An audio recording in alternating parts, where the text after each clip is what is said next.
Gold remains an important asset to central banks despite them having the power of the printing press. They have been collecting at different rates. It seems, however, that this one particular country has been buying up more gold than even China. You came here for the truth, so let me unveil that for you. Today, I have a very quick video for you. I want to get into gold. Let's begin. Gold as a percentage of total reserves.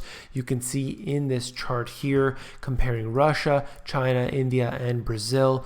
These BRIC nations have all been buying gold. However, when you compare it to their total reserves, you get a different picture. So looking at the green line here, you can see that China as a percentage doesn't have that much gold because they have so much US debt, European debt.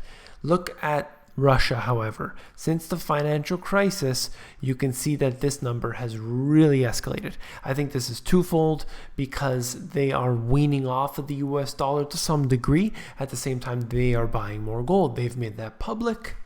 And as I said in the introduction, they have the printing press. So they don't need to do this, yet they do. All right, looking at this chart.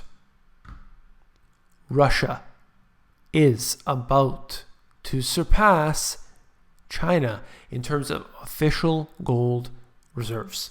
We don't know what's going on behind the scenes, but officially, their gold reserves are just about to surpass China. That is a feat to accomplish. Something very interesting, certainly. I believe that most of these countries, not just the BRIC nations, but others, are trying to wean themselves off of the US dollar hegemony. And if they are able to do so, it wouldn't be necessarily a smooth ride. So that will have to take place over a period of years. You don't see Russia selling off all their US debt tomorrow. It doesn't work like that. They have been doing so slowly over the years, and since the financial crisis, you're seeing that continue.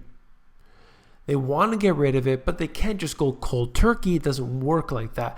The result here is the same. There is a currency war, and it is on.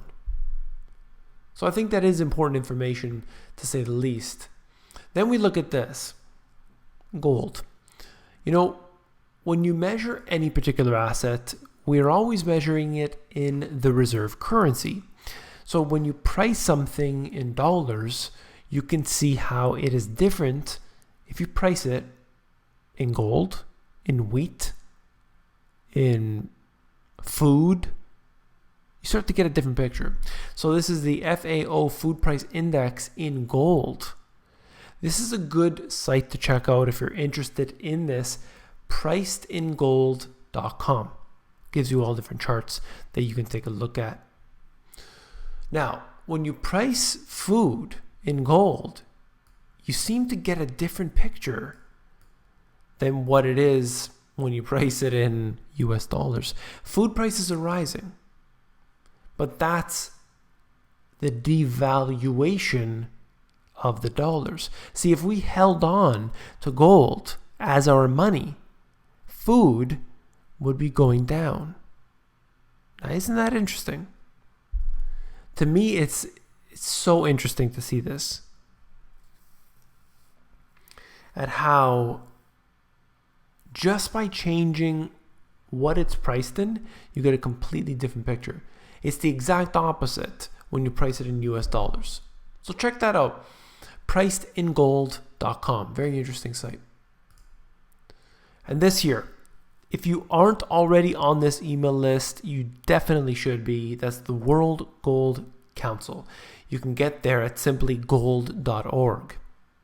And they will email you very irregularly. So they have their quarterly report, but they also regularly release some updates. And it's very seldom, regardless. So look at this because they're going to email you, they're going to give the updates, and I think it's important to just have a good idea of what's happening. They give you what's going on with the jewelry market, with the ETFs. They tell you all the little tidbits you need to know, and it sends it right to your email inbox. So that's what I like, because I don't have to go chasing it around.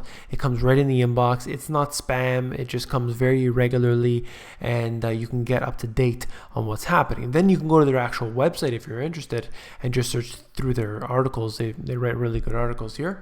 If you're interested in that, that's all for this video. If you found it informative, please give me a thumbs up. And last but not least, if you found the video informative, I know you will find my books, The Money GPS, and my new release, Global Economic Collapse, even more informative. I wrote about precious metals, gold, silver, in both of my books, in fact. But definitely in the first book, where I get into the 4 asset classes and I show you all about precious metals in there, the history. I show you about, in terms of investing. And then in the more recent release, I get into precious metals as well and how important it is to hold on to precious metals. Don't be fooled by the price. Don't be fooled by that thing that you see out there where it's being priced in US dollars, which, as you can see, changing what it's being priced in gives you a completely different picture. So I think that that's key, very, very key. That's all for this video. Links are in the description below. Take care.